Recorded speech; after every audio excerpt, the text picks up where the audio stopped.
lower back to nail Pacquiao with the right hand. Oh! That's another knockdown. Jim. Yep, you know what time it is, man. This is your favorite channel, man, the CTB.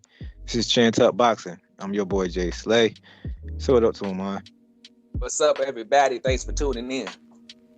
Most definitely. Of course, you know you guys are tuning into a show we call here Chin Check. This is where we check you guys' chin for boxing news, boxing info, and sometimes we put some money in you guys' pocket with the odds of the fight. But right now, we're going to stick to the drama, man. We're going to stick to the drama part of boxing.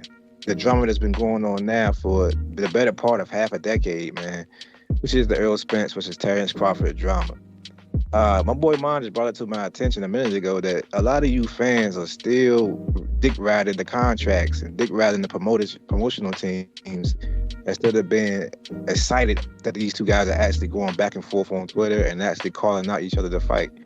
So my question to you guys is, why are you guys still worried about a purse split as a fan? What would you say to those fans who still having that debate, my boy Mon? What do you have to say about that? I have a huge problem with it. Like at first, okay, when the fight, we thought the fight couldn't be made, or they were not coming to an agreement. It seemed like I could see people, you know, making a case to why they believe this fighter should get this or get that. Even though, like you said, at Chin Tuck, we don't like to talk about money too much. But if you've been looking at the news lately, as far as Errol Spence has been training, Terence Crawford has been training, Errol Spence has been talking, Terence Crawford has been talking. Errol Spence said he wants to fight Terence Crawford. Terence Crawford said he wants to fight Errol Spence. So why are we still talking about splits? Why do we care if it's 50-50, 60-40, 70-30, either way? Why do we care who gets the bigger pay-per-view sales? Why do we care about who generate the most money?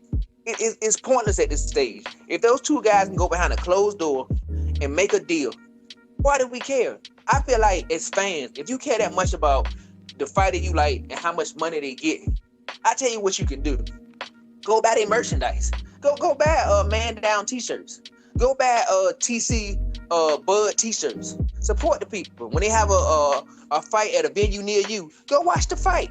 When they have a pay-per-view fight, instead of streaming it illegally, buy the pay-per-view fight. So if you worried about how much these guys is making and it's your biggest concern, if you want to support these guys, buy their fights and buy their merchandise. And stop worrying about the business side of it and be a boxing fan and worry about the fight that we look like we might be getting at the end of the year and stop putting that negative energy on it. You know what I think it is? I just think it's nervous energy, man. I think a lot of these fans are just nervous that their fighter is going to lose at something. You know what I'm saying? A lot of let's be honest. A lot of these on both sides now. A lot of these fan bases just hate the other fighter. They're not real fans of Earl or Bud. They just hate Earl or Bud. So they don't want to see the other fighter win in anything, even when it comes to negotiating for the contract. You got some Earl fans that say, "Oh, Bud don't deserve that because who he beat. He don't deserve 50-50. He don't deserve 40%." So if Earl concede and does give him 50-50 or does give him 40, they're going to be upset at Earl for doing so. And vice versa. You got Crawford fans who saying he shouldn't take less than 50. But if Crawford take less than 50, they're going to be some Crawford fans that say, why the hell is he taking less than 50? They taking that as a defeat, and the guys haven't even stepped in the ring yet. As a fan, it is asinine to me.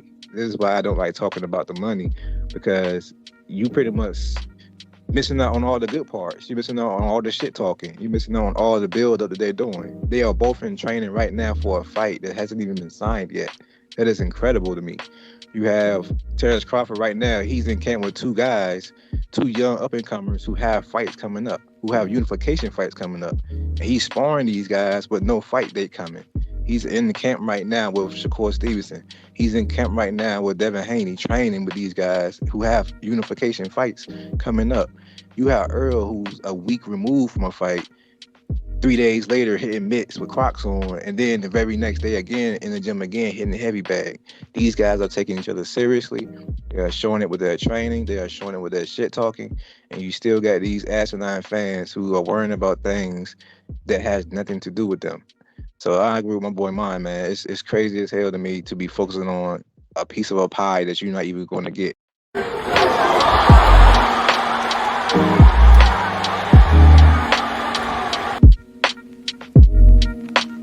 Peace.